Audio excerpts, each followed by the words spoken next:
ये कहानी शुरू होती है मिया और निको नाम के एक कपल से, जहां हम देखते हैं ये दोनों अपनी कंट्री से इल्लीगली भाग रहे थे। असल में ये दोनों जिस देश में रह रहे थे वो देश काफी समय से अपने आसपास के देशों से युद्ध लड़ रहा था, जिसकी वजह से धीरे धीरे देश में खाने की कमी होने लगी थी।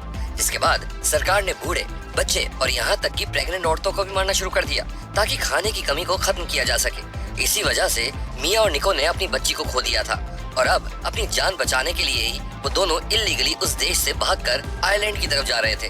अब इसके कुछ देर बाद हम देखते हैं कि उनका एजेंट उन्हें एक कंटेनर में ले जाकर बैठा देता है। असल में ये सभी कंटेनर्स शिप से होते हुए आयरलैंड जाने वाले थे, जहां हम देखते हैं कि उस कंटेनर में मिया और निको के साथ और भी कई लोग मौजूद थे जो कि उस देश को छोड़कर भाग रहे थे। और तब हमें पता चलता है कि मिया तो 9 महीने की प्रेग्नेंट औरत है जो कि आने वाले किसी भी दिन में एक बच्चे को जन्म दे सकती है। खैर, अब कुछ समय बाद उनका कंटेनर ट्रक से होता हुआ पोर्ट के पास पहुंच जाता है, जहां उस कंटेनर का दरवाजा एकदम से खोल दिया जाता है, जिसके खुलते ही कई सारे लोग एकदम से उस कंटेनर में घुसने की कोशिश करते हैं और इसी भीड़ भाड़ में मिया और निको बिछड़ जाते हैं, जिसके बाद निको को मजबूरन दूसरे कंटेनर में जाना पड़ता है। अब इस घटना के बाद मिया बहुत डर जाती है और उस कंटेनर के बंद होने की तुरंत बाद वो निको को कॉल करती है, जहां निको उसे हौसला देता है कि वो हिम्मत ना हारे, क्योंकि एक बार शिप पर पहुंचते ही वो उसके पास चला आएगा। निको के इस दिलासे से कहीं जाकर मिया कुछ शांत होती है। इसके कुछ समय बाद मिया का कंटेनर उस पोर्ट पर पहुंचता है जहां से उनका शिप चलने वाला था, लेकिन इससे पहले उन्हें चेक पॉइंट से गुजरना था, जहां पुलिस उस कंटेनर की तलाशी लेने वाली थी। अब जैसे ही एक पुलिस ऑफिसर उस कंटेनर को खोलकर देखता है तो उसे वहाँ कोई दिखाई नहीं देता है। असल में उस कंटेनर के अंदर एक सीक्रेट कंपार्टमेंट था जहाँ वो सारे लोग छुपे हुए थे, लेकिन वो पुलिस ऑफिसर भी बहुत चालाक था और उसे पता था कि लोग उस सीक्रेट कंपार्टमेंट में छुपे हुए हैं, इसलिए वो उन लोगों को खुद से बाहर आने की धमकी देता है, नहीं तो वो उन्हें गोली मार देने वाला था। और तभी डर के मारे एक औरत उस सीक्रेट कंपार्टमेंट से बाहर आ जाती है, लेकिन इससे पहले कि वो औरत उस कंपार्टमेंट से बाहर आती, मिया वहाँ रखे 2 बड़े बड़े बॉक्सेस के ऊपर चढ़ चुकी थी, जिसे नीचे खड़े लोग उसे देख ना पाए। लेकिन उस पुलिस ऑफिसर ने उस कंपार्टमेंट के खुलते ही वहाँ खड़े सभी लोग, चाहे बड़े हो या बच्चे, सबको एक एक करके गोलियों से मार दिया। जिसके बाद उन पुलिस वालों ने एक एक करके उन सभी लोगों की लाशें उस कंटेनर से निकालकर बाहर फेंक दी, लेकिन मिया अब भी उन बॉक्सेस के ऊपर सुरक्षित थी। अब कुछ देर बाद वो सभी पुलिस वाले उस कंटेनर से निकलकर उसे बंद कर देते हैं और मिया अब भी डरी सहमी उस कंटेनर में ही बैठी हुई थी।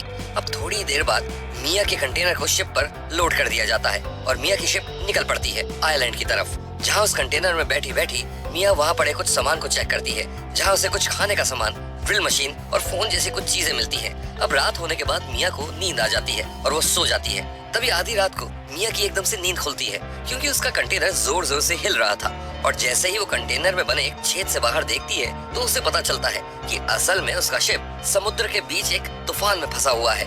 लेकिन ये तूफान देखते ही देखते बड़ा होता जा रहा था और आखिर में वही होता है जिसका डर था, वो पूरा शिप ही पलट जाता है, जिसकी वजह से शिप पर रखे सभी कंटेनर्स एक के बाद एक समुद्र में गिरते जा रहे थे।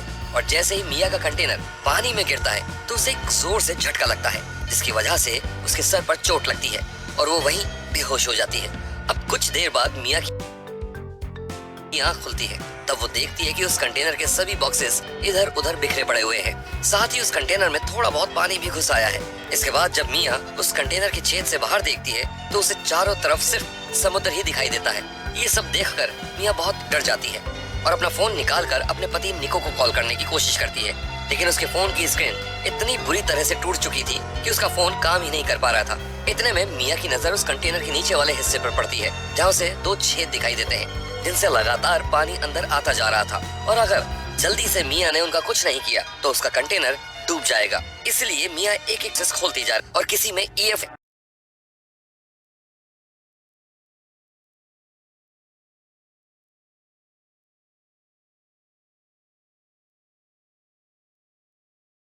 और वो उस टेप से उन दोनों छेदों को बंद कर देती है। तभी अचानक से मिया को बाहर से कुछ लोगों के चिल्लाने की आवाज सुनाई देती है और जैसे ही मिया बाहर देखती है तब उसे मालूम पड़ता है कि ये वो वही कंटेनर है जिसमें निको ट्रेवल कर रहा था। लेकिन मिया की आंखों के सामने ही वो कंटेनर पानी में डूब जाता है, जहां मिया बार बार निको को एक दूसरे फोन से कॉल करके आगाह करने की कोशिश कर रही थी, लेकिन उसका भी कोई असर नहीं हो पाता है। अब अपनी आंखों के सामने निको को मरता देख मिया बिल्कुल टूट जाती है और उसके दुख का लेवल इतना बढ़ चुका था कि एक बार तो उसने अपनी जान लेने की भी सोच ली, लेकिन फिर अपने बच्चे को याद करके उसने ये ख्याल अपने मन से उतार दिया। अब थक हार कर मिया उस रात वहीं सो जाती है। अब अगली सुबह जैसे ही मिया की नींद खुलती है तो वो देखती है कि उसके कंटेनर में और भी ज्यादा पानी भर चुका है। असल में उस टेप का कुछ खास असर नहीं हुआ था, इसलिए इस बार मिया उन प्लास्टिक बॉक्सेस से कुछ रबड़ निकालकर उन छेदों को भर देती है, जिससे कंटेनर में पानी भरना बंद हो जाता है। जिसके बाद किसी तरह जुगाड़ करके मिया अंदर आए पानी को किसी और छेद के जरिए बाहर निकालने की कोशिश करती है।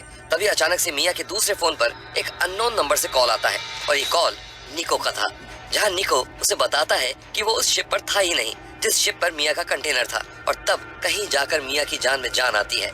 इसके बाद मिया भी निको को बताती है कि कैसे अब वो समुद्र के बीचों बीच एक कंटेनर के अंदर बंद है। जिसके बाद निको मिया से वादा करता है कि वो उसे बचाने जरूर आएगा। निको का फोन रखते ही मिया को पेट में दर्द होना शुरू हो जाता है, जिसका सीधा मतलब यही था कि मिया अब किसी भी वक्त अपने बच्चे को जन्म देने वाली थी। तभी हम देखते हैं कि समुद्र में आंधी तूफान आना शुरू हो जाता है और उस कंटेनर के अंदर का भी माहौल बिगड़ना शुरू हो जाता है, जहां पूरा कंटेनर तूफान के कारण जोर जोर से हिचकोले खा रहा था और साथ ही उस कंटेनर में पानी भी भरता जा रहा था। और इसी माहौल के बीच मिया की बेटी नोहा पैदा होती है और मिया किसी तरह अकेले ही उस दर्द के साथ साथ अपनी बच्ची को संभालती है। खैर, इसके बाद अगले दिन की सुबह होती है, जहां हम देखते हैं कि नोहा रोना बंद ही नहीं कर रही थी। साथ ही मिया का खाना भी अब लगभग खत्म हो ही चला था और तभी मिया को ये आइडिया आता है कि क्यों ना वो उस ड्रिल मशीन से उस कंटेनर की छत पर एक छेद बना दे ताकि वो उस कंटेनर से बाहर निकल सके। इसके बाद मिया उस कंटेनर में ड्रिल करना शुरू कर देती है, लेकिन आधे रास्ते में मिया की ड्रिल मशीन काम करना बंद कर देती है। जिसके बाद मिया एक छोटे चाकू से उस कंटेनर को काटने की कोशिश करती है, लेकिन इतने छोटे चाकू से इतना मोटा लोहा काटते काटते मिया के हाथों में छाले तक पड़ जाते हैं। लेकिन मिया आखिरकार उस कंटेनर को काटने में कामयाब हो जाती है और जैसे ही मिया उस कंटेनर से बाहर आकर खुले आसमां के नीचे बैठती है तो उसे बहुत अच्छा लगता है, क्योंकि वो कई दिनों के बाद सूरज की किरणों को महसूस कर रही थी। इसके बाद मिया अपनी बेटी को वहां ले आती है, जिसके बाद वो भी रोना बंद कर देती है। तभी समुद्र में मिया को कुछ मछलियां दिखाई देती है, जिसके बाद मिया उन्हें पकड़ने की कोशिश करती है, लेकिन शुरुआत में वो एक भी मछली नहीं पकड़ पाती। उसी वक्त मिया को आसमान से एक प्लेन जाता हुआ दिखाई देता है, जिसके बाद वो टीवी की स्क्रीन तोड़कर उसे प्लेन की तरफ चमकाने की कोशिश कर रही थी। तभी लोहे के किनारे से उसकी टांग का मांस फट जाता है, जिसके बाद मिया को बहुत ज्यादा दर्द होता है और अब खून को बहने से रोकने के लिए पहले तो मिया शराब से अपने जख्म साफ करती है और उसके बाद अपने जख्म को सिल देती है, जिससे मिया को बहुत दर्द होता है। इसके बाद मिया को एक आइडिया आता है कि क्यों ना वो उन ईयरफोन केबल से एक जाल बना ले उन मछलियों को पकड़ने के लिए, और मिया बिल्कुल ऐसा ही करती है। अब ऐसे करते करते मिया के खाने का इंतजाम मछलियों से होता जा रहा था और पीने का इंतजाम बारिश के पानी को जमा करके मिया कर ले रही थी। साथ ही नोआ दूध के सहारे आगे बढ़ रही थी। अब ऐसे ही करते करते दिन बीतते जा रहे थे, लेकिन हर बीते हुए दिन के साथ साथ मिया मायूस भी होती जा रही थी, क्योंकि मिया को ये नहीं समझ आ रहा था कि आखिर कब तक ऐसे ही चलता रहेगा। तभी एक रात मिया को निको का कॉल आता है, जहां वो उसे बताता है कि वो एक शिप से उसके पास आ रहा था, लेकिन उसे पुलिस ने पकड़ लिया और पुलिस से दूर भागते वक्त उसे गोली लग गई। अब उसका इतना खून बह चुका है कि शायद वो अब बच ना पाए।